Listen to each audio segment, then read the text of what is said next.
Reading from the Letecia Stauch arrest affidavit, starting with paragraph 82. Section: the January 29, 2020 interview and the report of an alleged rape of Letecia Stauch. 82. As mentioned above, Letecia voluntarily came to the EPSO for an interview with investigators, but only after she was evasive and avoided speaking with the investigators one-on-one. Her interview was audio and video recorded, and the below information includes her own statements, as well as investigation geared towards corroborating those statements. In general, her statements are reasonably categorized as untruthful, incomplete, and misleading. 83. Letecia was supposed to arrive at 10 a.m. on January 29, 2020, but did not arrive until noon. Although she spoke with investigators on the phone several times, she did not want investigators coming to her home and was difficult at best to track down. Investigators provided food and water to Letecia during the interview. 84. Of interest, Letecia brought several pieces of notebook paper with her that contained notes she had written down. During the interview, she referred to these pieces of paper and asked investigators if she could just read her notes. Investigators were not able to seize these documents. I have conducted hundreds of interviews of subjects, victims, and witnesses. It is extremely rare for an individual to bring notes to an interview. 85. Letecia drastically departed from her initial statements given to EPSO deputies regarding the report of Gannon's disappearance. In summary, Letecia said she had been held at gunpoint and raped by his Hispanic male she knew as Eduardo, and that Gannon was abducted by that male after he finished raping her. The interviewing detectives believed her statements were false based on prior experience investigating sexual assault cases. 86. Letecia said she arrived home around 14:30 hours on January 27, 2020, and she disarmed her security system and then went into the basement. She said that Eduardo was in the basement, attacked her, and pointed a gun at her. She said that after Eduardo held her at gunpoint, he allowed her to go upstairs to greet her stepdaughter, Letecia Stauch, date of birth 1/22/2012, who had just arrived home from school. Letecia said she sent her outside to ride her bike, then returned to the basement where Eduardo vaginally penetrated her against her will between 15:30 and 16:30 hours. During this period, she believed that she had hit her head and may have blacked out. Investigators noted no injuries on Letecia's head during their contact with her. 87. Letecia also said that during the attack, Gannon jumped on Eduardo's back and that Eduardo was able to throw Gannon off of his back and across the room. After Eduardo had finished, he had the gun held to Gannon and demanded a suitcase. Letecia provided him with a brown suitcase and a cardboard box. Eduardo attempted to sexually assault her again, but she hit her head and blacked out again. 88. Letecia stated that she tried to fight Eduardo off, but was unsuccessful. I know from training and experience that if an individual holds another person at gunpoint, he or she would likely not allow the person to have opportunity for escape, as Letecia described being allowed to greet her stepdaughter upstairs before returning to the basement. Most critically, if Letecia's story was accurate, any reasonable person would have immediately called 911 and reported the home invasion, rape, and kidnapping of their child. Letecia called law enforcement hours later and did not report the alleged rape until approximately 2 days later. 89. Of even more significance, Letecia said she cleaned up the area where this alleged attack had happened. She straightened up signs of disturbance in Garen's room and cleaned up the utility room. Investigators recovered cleaning supplies, such as carpet brushes, which contained suspected carpet fibers. I submit that Letecia did in fact clean something up, but it was the murder scene of Gannon, not a sexual assault. 90. Investigators took steps to corroborate Letecia's statements before dismissing them as false and misleading. For example, investigators reviewed video footage from a neighborhood security camera that captured the exterior of the Stauch residence from the day of Gannon's murder and did not observe a Hispanic male entering their home. Investigators did observe Lena arrive home on the school bus at or about 15:11 hours, observed her enter the residence, and observed her riding her bike at or about 15:30 hours. 91. Furthermore, Letecia was offered the opportunity to have a sexual assault nurse examiner, SANE, conduct a forensic examination at a local hospital. Ultimately, Letecia did not want to have the exam completed. When given the opportunity to provide investigators with evidence that would possibly identify Eduardo, Letecia refused to cooperate. 92. Letecia stated that she met Eduardo on January 26, 2020, the day prior to Gannon's murder. She generally described a Hispanic male with brown hair and brown eyes, but could not provide any specific identifying information. In summary, she told investigators that Gannon had knocked over a candle on Sunday, causing the carpet to burn. After that incident, she drove around the neighborhood where residential construction was taking place. She met Eduardo, who was working on a house, and asked if he would repair the carpet in her home. Eduardo agreed, and Letecia provided him the garage door code, and they agreed he would repair the carpet while she was shopping the next day. 93.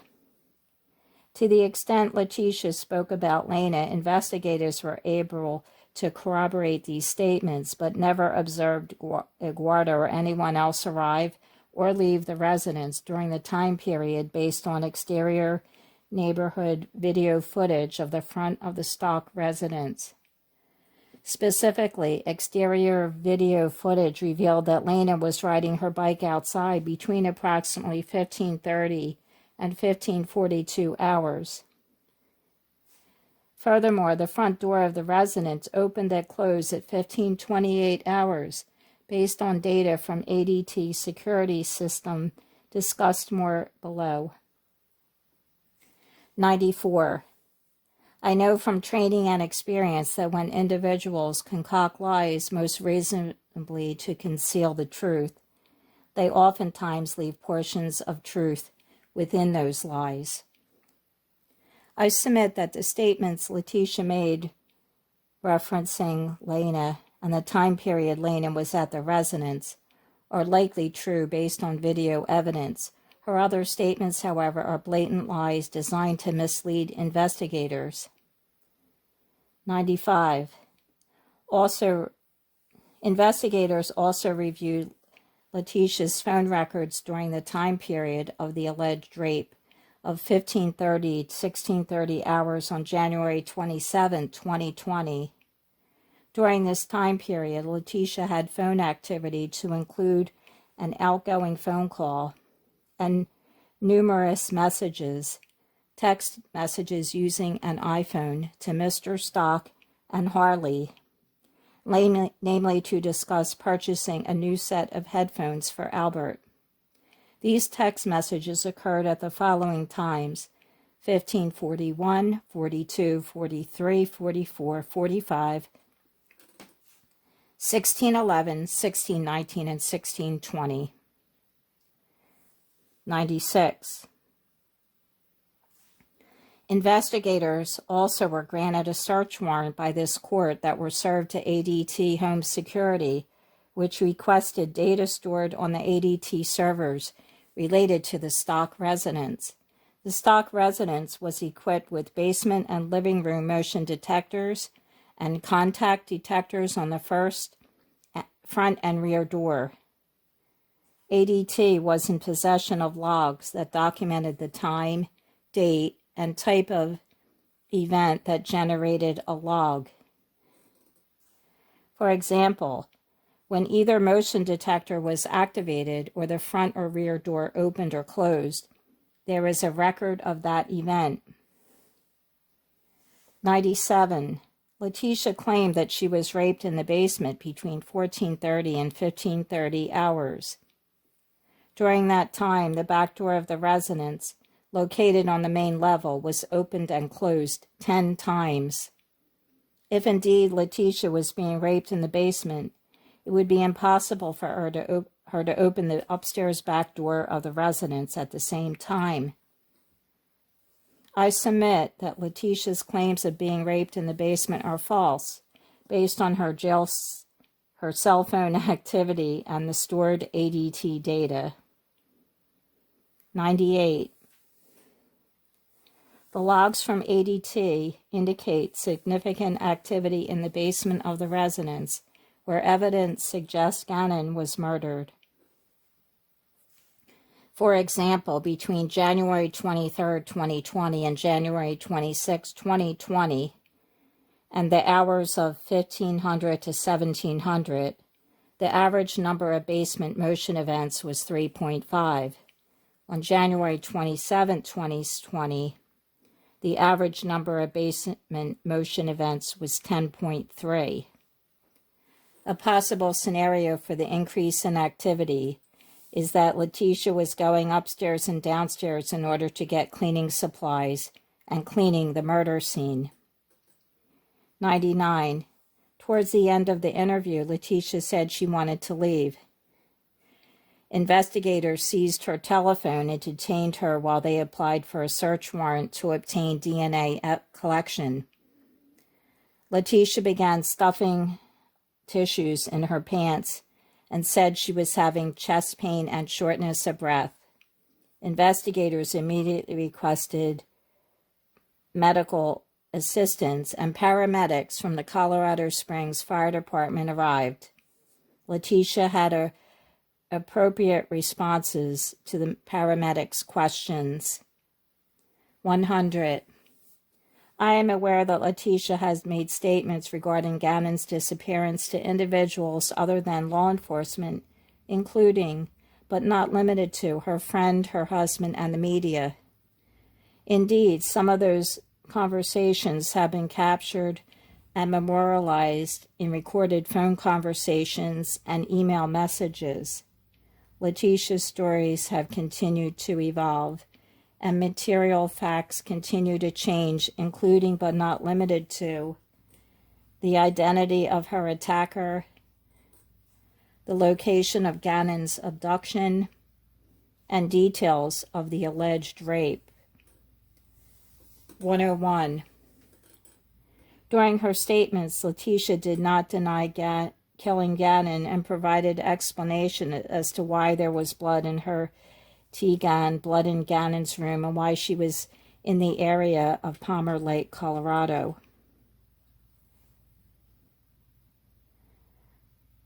Number 102, beginning section. Letecia is transported to a local hospital in Colorado Springs on January 29, 2020. Number 102. Letecia was transported to the hospital via ambulance from the EPSO for further medical attention. Letecia was accompanied by detectives during the ride to the hospital. Unlike questions at the EPSO by paramedics during the ambulance ride, Letecia was unresponsive to questions by medical personnel and seemed to have a miraculous recovery when they arrived at the hospital. The ambulance ride was audio recorded. Number 103. Letecia received medical care at the hospital, and the details of that care is not included in this affidavit for medical privacy reasons. Letecia did not have any life-threatening issues and signed herself out prior to all her exams being completed. Number 104. Letecia continued evasive behavior at the hospital, but particularly after investigators told her they were going to detain her pending the issuance of a search warrant to collect her DNA. Ultimately, the search warrant for the collection of non-testimonial evidence was signed and executed. A second warrant for the compelled SANE exam was initially authorized by this court, but then was squashed by the court. To be clear, Letecia did not allow an SANE exam to be completed. Number 105. Letecia was not in custody after the warrant was executed at the hospital and left the hospital without telling investigators. She also made a phone call from the waiting room at the hospital. There was physical surveillance being conducted by law enforcement in the area, and investigators learned Letecia was picked up by an unknown person at the hospital and was reunited with her daughter several miles from the hospital. Number 106. Although her behavior was not illegal, I submit that as pressure continued to increase from investigators, Letecia became more and more desperate to leave the hospital, likely because she feared being caught in her lies. Furthermore, Letecia did not want to pursue collecting evidence that might assist law enforcement in identifying and finding her supposed rapist. That concludes the reading for this section of the arrest affidavit for Letecia Stauch. Thank you for watching.